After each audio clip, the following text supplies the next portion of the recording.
100% attendance ಎಷ್ಟು ಒಳ್ಳೇದು ಗೊತ್ತಾ, ನಿನಗೆ ಸರ್ಟಿಫಿಕೇಟ್ ಕೊಡ್ತೇವೆ, ಬ್ಯಾಡ್ಜ್ ಕೊಡ್ತೇವೆ ಅಂತ ದಯವಿಟ್ಟು ಗ್ಲೋರಿಫೈ ಮಾಡಲಿಕ್ಕೆ ಹೋಗಬೇಡಿ. ನಮ್ಮ ಮಕ್ಕಳನ್ನ ರೆಸ್ಟ್ ತಗೊಳಕ್ ಬಿಡಿ. ಹುಷಾರಿಲ್ಲದೆ ಇದ್ದಾಗ ಮನೆಯವರೆಲ್ಲ ವಾರದ ಮಧ್ಯದಲ್ಲಿ ಎಲ್ಲೋ ಹೋಗಬೇಕು ಅಂದರೆ ದಯವಿಟ್ಟು ಹೋಗ್ಲಿಕ್ಕೆ ಅವಕಾಶ ಮಾಡಿಕೊಡಿ.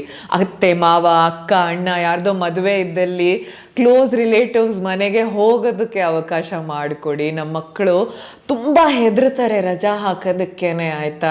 ಈಗ ಅವ್ರಿಗೆ ಹುಷಾರೇ ಇಲ್ಲ ಅಂದಾಗ ಡಾಕ್ಟ್ರು ಕೂಡ ಹೇಳ್ತಾರೆ ಅಲ್ವಾ, ದಯವಿಟ್ಟು ರೆಸ್ಟ್ ಮಾಡಿಸಿ ಮನೇಲಿ ಅಂದಾಗ ಏನು ಮಾಡಬೇಕು ನಾವು, ಶಾಲೆಗೆ ಹೇಗೆ ಕಳಿಸ್ಬೇಕು?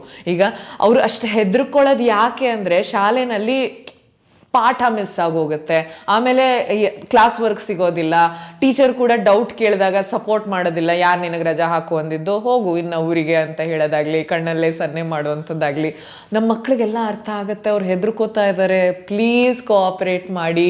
ಇನ್ ಕೇಸ್ ಅವರು ಬರದೇ ಇದ್ದಲ್ಲಿ ಅವರಿಗೆ ಕೊಂಚ ಹೇಳ್ಕೊಡಿ, ಕೊಂಚ ಸಹಾಯ ಮಾಡಿ. ಫ್ರೆಂಡ್ಸ್ ಜೊತೆಗೆ ಏನೋ ಇಸ್ಕೊಂಡು ಮಾಡಪ್ಪ ಅಂತ ಅವಕಾಶ ಮಾಡಿಕೊಡಿ. ನಾವು ಕೂಡ ನಿಮಗೊಂದು ಪ್ರಾಮಿಸ್ ಮಾಡೇ ಮಾಡ್ತೀವಿ, ಏನು ಅಂತಂದರೆ ನಮ್ಮ ಮಕ್ಳಿಗೆ ಡಿಸಿಪ್ಲಿನ್ ಮುಖ್ಯ, ನಮಗೂ ಗೊತ್ತು ಆಯಿತಾ.